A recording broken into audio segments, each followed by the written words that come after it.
Bonsoir à tous. Donc vous l'avez vu, le titre du message de ce soir, c'est Prier sans cesse. Ça tombe bien, on a partagé tous nos sujets de prière. Et alors c'est le titre de mon message, mais c'est aussi un verset dans la Bible. On le trouve dans la première lettre aux Thessaloniciens, au chapitre 5 et au verset 17. Il n'y a pas plus, prier sans cesse. Trois mots. Et c'est vraiment le verset que j'avais à cœur de partager ce soir. Alors ça n'a pas été une tâche très facile de faire un message autour de ça, mais vraiment dû m'inspirer. Et il m'a parlé déjà, donc il y a une bonne chose de faite. J'espère qu'il vous parlera aussi à travers de ces quelques pensées. Et donc dans cette lettre, Paul s'adresse aux chrétiens donc de l'église de Thessalonique qu'il a fondée lors de l'un de ses voyages missionnaires. Et l'église de Thessalonique, on le lit, est une église avec une foi agissante, qui persévère dans l'amour et qui espère en Dieu. Et donc c'est une église qui paraît en bonne santé et qui a un impact sur toute sa région. Et les chrétiens, ils vivent vraiment de grandes choses avec Dieu. Et Paul sait toutes ces choses parce qu'il a envoyé Timothée. Il l'a envoyé pour affermir dans la foi cette église et pour prendre des nouvelles justement de sa foi. Et donc après que Timothée y soit allé, il est revenu vers Paul pour lui rapporter tout ce qu'il a pu observer.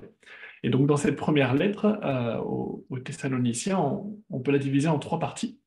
Il y a d'abord le constat de la bonne santé de cette église et les encouragements sur toutes les bonnes nouvelles que Paul a appris à son sujet. Et ensuite, il y a un nouvel enseignement que Paul apporte aux chrétiens sur ce qu'il advient des morts en Christ et sur le retour de Jésus. Et enfin, il y a quelques exhortations et des conseils pour cette Église, pour ces chrétiens, pour progresser encore. Et c'est intéressant parce que Paul tourne beaucoup de ces exhortations de la façon suivante. Il dit, vous avez déjà fait ces choses, vous faites déjà ces choses auxquelles je vous encourage, mais continuez et progressez encore. On lit par exemple au chapitre 4 et au verset 1, vous avez appris de nous comment vous devez vous conduire pour plaire à Dieu. Et vous vous conduisez déjà ainsi. Et ensuite, faites toujours plus de progrès dans ce domaine. Toujours au chapitre 4, au verset 9 à 10, on lit aussi, concernant l'amour fraternel, vous n'avez pas besoin d'instructions écrites, car Dieu vous a lui-même appris à vous aimer mutuellement. C'est ce que vous faites envers tous les frères et sœurs de la Macédoine entière. Mais nous vous invitons, frères et sœurs, à faire toujours plus de progrès. Et enfin, on lit aussi au chapitre 5 au verset 11, c'est pourquoi encouragez-vous les uns les autres et aidez-vous mutuellement à grandir dans la foi, comme vous le faites déjà. Donc c'est très encourageant pour cette Église. Il voit que Paul est fier de ce qu'ils font pour Jésus. Et c'est un peu comme si à la fin du trimestre, on reçoit de son professeur l'appréciation sur le bulletin. Félicitations, très bon travail, continue comme ça et progresse encore. Et au milieu de toutes ces exhortations, Paul rappelle une base essentielle, et sans dire ici qu'elle est déjà appliquée. Il dit prier sans cesse, ce qui est, on le sait, un pilier dans la vie d'un chrétien, et certainement que ces chrétiens le faisaient, mais il rappelle prier sans cesse.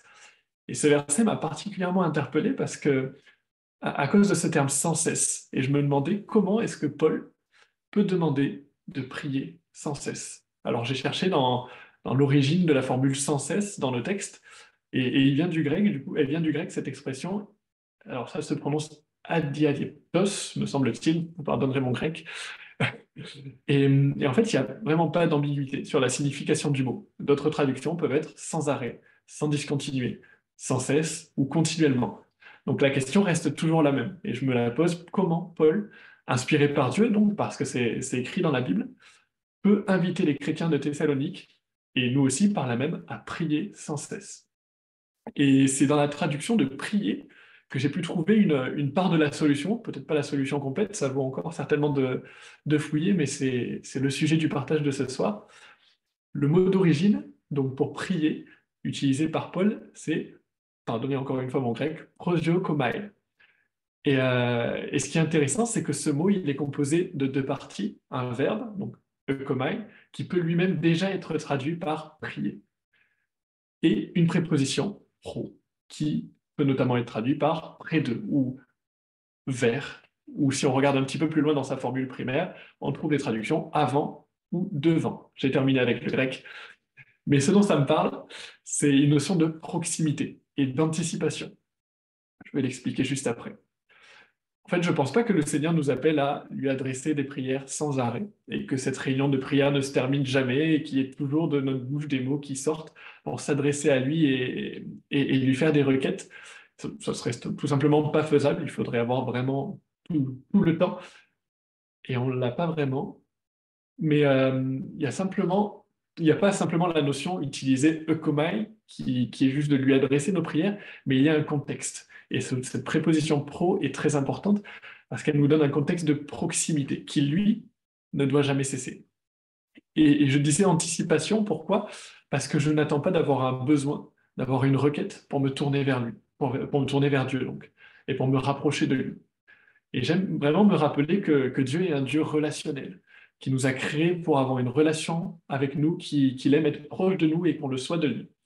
Et donc j'en ressens vraiment cette invitation pour nous ce soir, et je le crois pour tous les jours de notre vie, c'est d'être près de Dieu, d'être connecté à lui et de ne jamais interrompre cette connexion. Et si je prends cette image de faire le parallèle de la connexion avec Dieu, avec une connexion sans fil par onde, je n'attends pas d'avoir un message à émettre pour diriger mon antenne vers mon destinataire.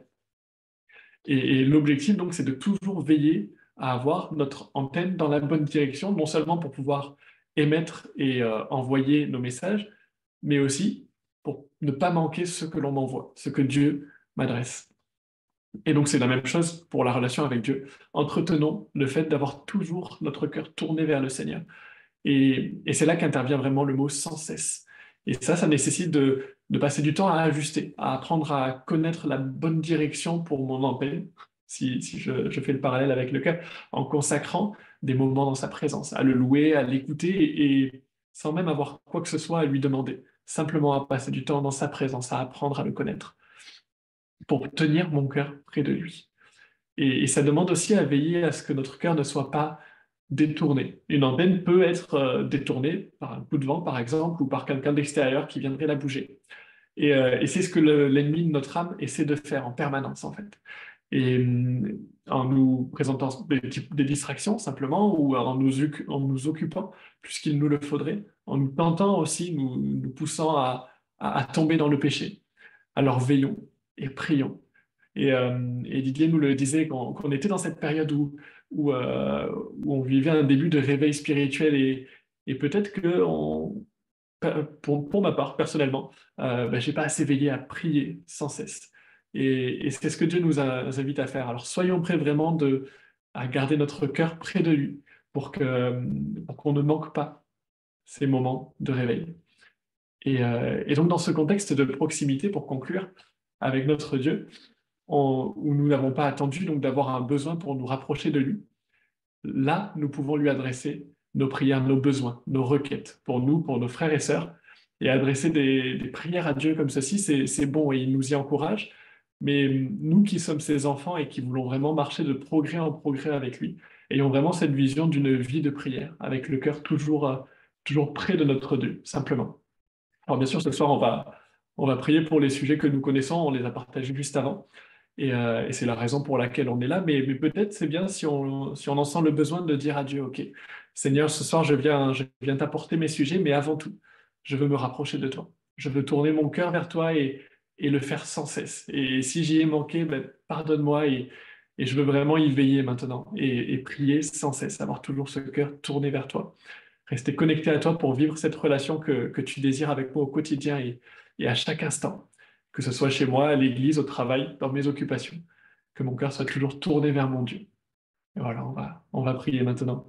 Seigneur, je te remercie pour ces moments que tu nous donnes où on peut te consacrer du temps pour te prier, pour t'apporter, c'est vrai, nos sujets, Seigneur Jésus, que tu connais déjà, Seigneur, et que tu veux entendre, Seigneur mon Dieu. Tu nous invites vraiment à t'apporter nos requêtes, à t'apporter nos besoins et ceux de nos frères et sœurs, Seigneur Jésus. Alors on veut vraiment suivre ce à quoi tu nous invites, Seigneur mon Dieu, mais avant tout, on veut prier sans cesse et avoir cette disposition de cœur, Seigneur Jésus, à avoir vraiment ce cœur tourné vers toi, toujours proche de toi, Seigneur mon Dieu, être dans cette relation intime et sans discontinuer, Seigneur, vraiment, que tu puisses nous aider à avoir toujours notre antenne dans la bonne direction, non seulement pour pouvoir t'adresser nos requêtes, pour pouvoir te connaître, Seigneur Jésus, mais aussi pour pouvoir entendre ce que tu veux nous dire, parce que je crois que tu veux te révéler bien plus que ce qu'on le vit à nous, Seigneur Jésus. Alors, merci pour ces moments, que tu puisses guider, Seigneur Jésus, chacune de nos paroles, Seigneur mon Dieu, et que tu puisses vraiment nous faire du bien encore, Seigneur Jésus. Merci, Père. Amen.